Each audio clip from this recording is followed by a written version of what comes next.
वालेकुम वीवर। आज हम एक वीडियो बना रहे हैं जो कि एक मुआशरती इस्लाही वीडियो है, जो कि हमें वो रूल्स एंड रेगुलेशन के हवाले से हमारी वीडियो है, और जो कि हमें मुआशरे में रहने के जो असबाब हैं, जो वजूहात हैं, या जो ये कह लें कि वो असूल हैं जिसकी वजह से हम एक महज़्ज़ब और एक पाकिस्तानी ज़िम्मेदार शहरी बन सकते हैं। वो असूल क्या हैं, वो शराइत या वो बातें क्या हैं जिसको हम अमल करके अपने आप को एक ज़िम्मेदार शहरी साबित कर सकते हैं।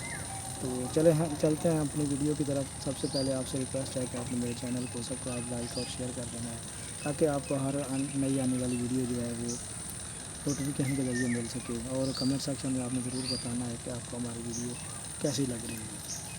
तो चलते हैं अपनी वीडियो की तरफ। तो सबसे पहली बात यह है कि रूल्स एंड रेगुलेशन, ये वो चीज़ें हैं जो कि एक इदारे में, एक स्कूल में, एक यानी कि डिपार्टमेंट में ये अमल पैरा होती हैं। इसी तरह जो कॉलेजों के रूल्स एंड रेगुलेशन हैं वो, या वो जो ये कह लें कि किसी भी मुल्क में रहने के लिए कुछ ना कुछ कानून, ज़वाबित, कुछ ना कुछ शराइत, कुछ ना कुछ हमें वो फॉलो करना पड़ता है। इसी तरह पाकिस्तान में भी रूल्स एंड रेगुलेशन है, तो जो रहने के रेजिडेंसी के लिए जो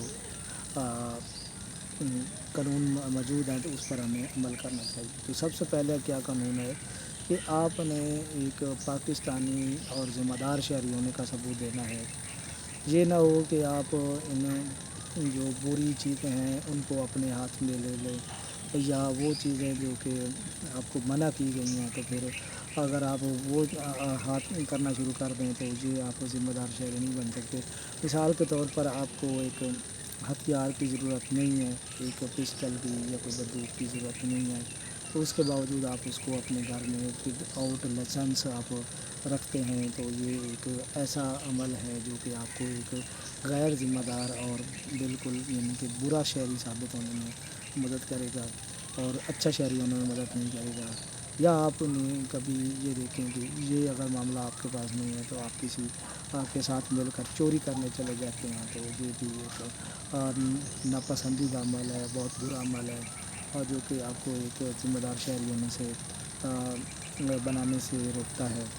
और तीसरी बात यह है कि आप अगर किसी डकैती में मुलविस हो जाते हैं, या आपका कोई सहूलतकार उसके हो जाते हैं, तो फिर भी आप एक ज़िम्मेदार शहरी नहीं बन सकते। तो आगे चलते हैं। अब आगे देखते हैं कि अब बदعنवानी जो है, करप्शन है, इसमें आप हिस्सा लेते हैं तो फिर भी आप एक ज़िम्मेदार शहरी नहीं बन सकते। तो ये देखें, अगर किसी का हक़ आ रहा है तो आप उस दबा जाते हैं, तो या उसको आप गस्ब कर लेते हैं, या आप उस तक नहीं पहुंचने देंगे उसको, तो ये आप एक ज़िम्मेदारी शहरी नहीं बन सकते, और ना ही आप इसका अपनी ज़िम्मेदारी पूरी कर रहे हैं।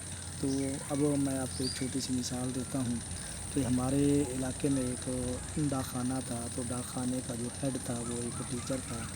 तो टीचर होने की वजह से फिर वो अब उस वक्त, जब तकरीबन 20 साल पहले की बात मैं आपको कर रहा हूँ, तो उस वक्त ये था कि उस वक्त नौकरियाँ बहुत आसानी से लग जाती थी। पढ़े लिखे लोग कम थे, तो जो भी अप्लाई करता था उसका लेटर जो है वो फ़ौरन ही इशू हो जाता था, क्योंकि बंदों की ज़रूरत कम थी, तो पढ़े लिखे कम थे लोग, वैकेंसीज़ ज़्यादा थी, तो इस वजह करके ये इनकी वो ज़्यादा स्कोप था। उसके गालबन कोई एक दो बेटे थे, तो वो भी अभी पढ़ रहे थे या पढ़ चुके थे, तो उनका अपना नसीब था, इनका अपना नसीब था। जब भी कोई दरख्वास्त देता तो उस वक्त डाक का सिस्टम था, ऑनलाइन सिस्टम नहीं था, ना नेट का सिस्टम था। उस वक्त तो लोगों के पास मोबाइल भी नहीं थे, ये टच वाले तो बाद में आए हैं, पहले ये स्मार्टफोन यानी कि ये बटनों वाले मोबाइल भी नहीं थे। उस वक्त ये डाक का सारा सिस्टम चलता था, अखबार का सिस्टम था। अखबार में लोग वैकेंसीज़ का इश्तिहार देखते थे और अप्लाई करते थे, और उसका जो इंटरव्यू वगैरह वो होने के बाद फिर उसको लेटर जारी कर दिया जाता था, अपॉइंटमेंट लेटर। तो वो जब भी वो डाक में पहुंचता था तो वो देखता था कि हाँ फलां बंदे का ये अपॉइंटमेंट लेटर है, इसको जब दबा लेता था। जब वो पूछने जाता था आया है मेरा कोई लेटर, नहीं भैया अभी नहीं आया। जब उसकी डेट गुजर जाती थी, वो नौकरी का से फारिग हो जाता था, मतलब उसको टाइम पर नहीं पहुंचता, उसको वो दिखता है यहाँ आपका लेटर आ गया है। اس طرح ایک دل میں بغضی اور دل میں پیٹ میں درد ایک قسم کا، اور تو اس طرح یعنی کہ اس نے اتنے سارے بہت سے لوگوں کے انہوں نے اپائنٹمنٹ لیٹر روکے اور اپنا اس کا حق غصب کیا، تو یہ ایک اچھی بات نہیں ہے، اور وہ ذمہ دار شہری نہیں بن سکتے۔ تو آپ نے ذمہ دار شہری بننے کے لیے ہر اصول کو فالو کرنا جو حکومت پاکستان نے بنایا ہے۔